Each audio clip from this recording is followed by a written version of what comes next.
ఈ నెల 21వ తేదీ అంతర్జాతీయ యోగా దినోత్సవాన్ని పురస్కరించుకొని ఆంధ్రప్రదేశ్ ప్రభుత్వం యోగాంధ్ర కార్యక్రమాలను రాష్ట్ర వ్యాప్తంగా నిర్వహిస్తుంది. రాష్ట్ర వ్యాప్తంగా అధికారులు, ప్రజాప్రతినిధులు, ప్రజలు ఈ కార్యక్రమంలో భాగస్వాములవుతున్నారు. వివిధ జిల్లాలలో జరిగిన యోగాంధ్ర కార్యక్రమాల వివరాలను ఇప్పుడు చూద్దాం.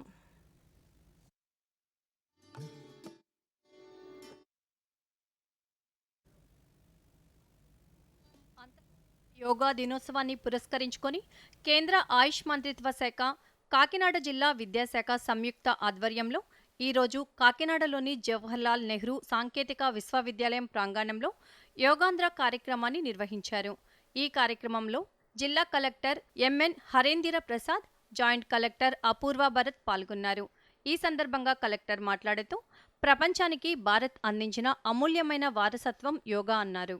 ఆరోగ్యవంతమైన సమాజ నిర్మాణం యోగా ద్వారా సాధ్యమవుతుందని డాక్టర్ బిఆర్ అంబేద్కర్ కోనసీమ జిల్లా కలెక్టర్ వైకోం నైదియాదేవి అన్నారు. అంతర్వేది లక్ష్మీ నరసింహస్వామి వారి కళ్యాణ మండపంలో యోగాంధ్ర కార్యక్రమాన్ని నిర్వహించారు.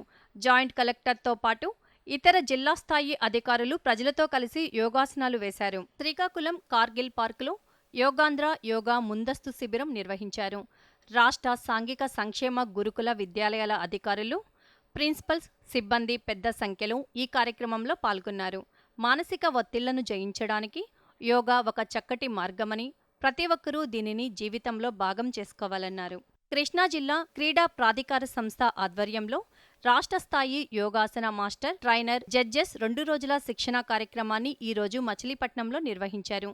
ఈ సందర్భంగా రాష్ట్ర గౌడ కార్పొరేషన్ చైర్మన్ వీరంకి గురుమూర్తి మాట్లాడుతూ అంతర్జాతీయ స్థాయిలో యోగాకు ప్రధానమంత్రి నరేంద్ర మోదీ గుర్తింపు తీసుకువచ్చినట్లు తెలిపారు. ప్రతి ఒక్కరూ యోగాను దినచర్యలో భాగంగా అలవర్చుకోవాలని గుంటూరు జిల్లా కలెక్టర్ సీఎం సాయికాంత్ వర్మ పిలుపునిచ్చారు. గుంటూరు జిల్లా మంగళగిరిలోని ప్రముఖ పుణ్యక్షేత్రమైన శ్రీ లక్ష్మీ నరసింహస్వామి దేవస్థానం వద్ద నిర్వహించిన యోగాంధ్ర కార్యక్రమంలో జిల్లా కలెక్టర్, ఇతర అధికారులు పాల్గొన్నారు.